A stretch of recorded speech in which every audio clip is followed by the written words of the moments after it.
Siliguri corridor India की main land को north east state से जोड़ता है। सिलीगुड़ी कॉरिडोर, जिसे इंडिया का चिकन नेक भी कहा जाता है, 60 किलोमीटर लंबा और 20 किलोमीटर चौड़ा है और इसका क्षेत्रफल यानी कि एरिया 12,203 स्क्वायर किलोमीटर है।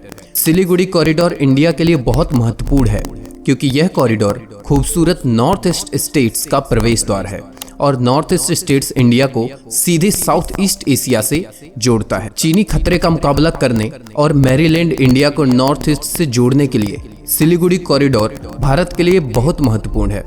नॉर्थ ईस्ट राज्य में 7 खूबसूरत बहनें अरुणाचल प्रदेश, असम, मणिपुर, मेघालय, मिजोरम, नागालैंड और त्रिपुरा और एक भाई राज्य सिक्किम भी शामिल है। जीडीपी पर कैपिटा के हिसाब से भी सिक्किम भारत का दूसरा सबसे अमीर राज्य है, गोवा से बस थोड़ा ही पीछे। संगठित अपराध और ड्रग ट्रैफिकिंग की तस्करी मेनलैंड इंडिया में इसी सिलीगुड़ी गलियारे के प्रवेश द्वार से होती है। लाओस, म्यांमार और थाईलैंड, ये 3 देश स्वर्ण त्रिभुज हैं। इस सुनहरे त्रिकोण से नॉर्थ ईस्ट इंडिया में संगठित अपराध और ड्रग ट्रैफिकिंग की तस्करी बढ़ रही है और इंडिया ऐसे अपराधों से मेनलैंड इंडिया को रोकने के लिए सिलीगुड़ी गलियारे को डिफेंस कॉरिडोर के रूप में देखता है। इंडिया मेनलैंड को मादक पदार्थों की तस्करी और संगठित अपराधों से बचाने के लिए सिलीगुड़ी गलियारे को सुरक्षित करना चाहता है। इसीलिए सिलीगुड़ी कॉरिडोर भारत के लिए बहुत मायने रखता है। लेकिन क्या इंडिया को नॉर्थ ईस्ट स्टेट्स की परवाह है, अपने नॉर्थ ईस्ट स्टेट्स नागरिकों की नहीं?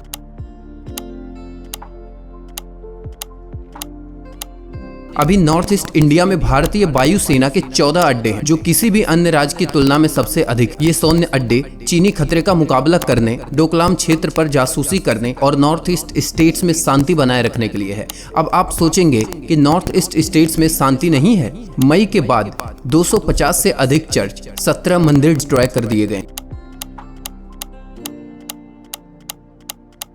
मणिपुर में भारतीय सेना को शूट टू किल का आदेश दिया गया। 115 से अधिक लोग मारे गए हैं और 60,000 लोग घरों से विस्थापित हुए। मणिपुर में कोफी और मेतेई समुदाय के बीच सांप्रदायिक तनाव भी है। भारत सरकार चुप क्यों है? पीएम मोदी के लिए मणिपुर की तुलना में अमेरिका का दौरा क्यों महत्वपूर्ण है? मणिपुर सिविल वार के कगार पर है, भारतीय मीडिया चुप है और मणिपुर के बारे में कोई भी बड़ी रिपोर्ट या प्रसारण नहीं हुआ है। अगर विरोध दिल्ली या मुंबई में होता तो क्या भारतीय सेना सिविलियंस को गोली मारकर हत्या कर देती? क्या भारत को अपने मणिपुर नागरिकों की परवाह है, या फिर क्या भारत सिलीगुड़ी कॉरिडोर को सिर्फ चीन के खिलाफ अपनी रक्षा का स्रोत मानता है, या फिर नॉर्थ ईस्ट स्टेट्स को एशिया में अपना प्रभाव बढ़ाने के लिए एक जरिया मानता है? क्या लोकतंत्र में किसी सरकार और आर्मी के पास अपने नागरिकों को शूट टू किल का अधिकार है? ऐसा लगता है मानो यदि आप हिंदू और मेनलैंड भूमिवासी नहीं हैं तो आप वास्तविक भारतीय हैं ही नहीं। यह सिर्फ मणिपुर के बारे में नहीं है, यह पूरे नॉर्थ ईस्ट में होता है। 27 जुलाई 1986 को कालिम्पोंग मेला मैदान में सरकार द्वारा अपने निर्दोष नागरिकों पर गोलियां चलाने से महिलाओं और बच्चों सहित 13 लोग मारे गए। वो भारत नेपाल संधि के अनुच्छेद 7 का विरोध कर रहे थे। 27 जुलाई को कालिम्पोंग मेला मैदान नरसंहार के रूप में याद किया जाता है। भारतीय पश्चिम बंगाल सरकार, उसकी पुलिस और सेना ने 1986 से लेकर 1988 में गोरखालैंड विरोध के दौरान 1200 नेपाली गोरखालियों का मसकर किया। घटना को लेकर काठमांडू और नेपाल सरहद में विरोध प्रदर्शन हुआ। नेपाल के साथ संबंधों में खटास न आए, इसलिए भारत सरकार ने अपने प्रदर्शनकारियों के प्रति नरम हो गई। सांस्कृतिक दृष्टि से नेपाल का झुकाव नॉर्थ ईस्ट स्टेट्स की ओर अधिक। नेपाल के दिल में पूर्वोत्तर नागरिकों के लिए हमेशा प्यार और सॉफ्ट कॉर्नर रहा है। नॉर्थ ईस्ट स्टेट्स में अभी भी दर्जनों विद्रोही समूह एक्टिव हैं।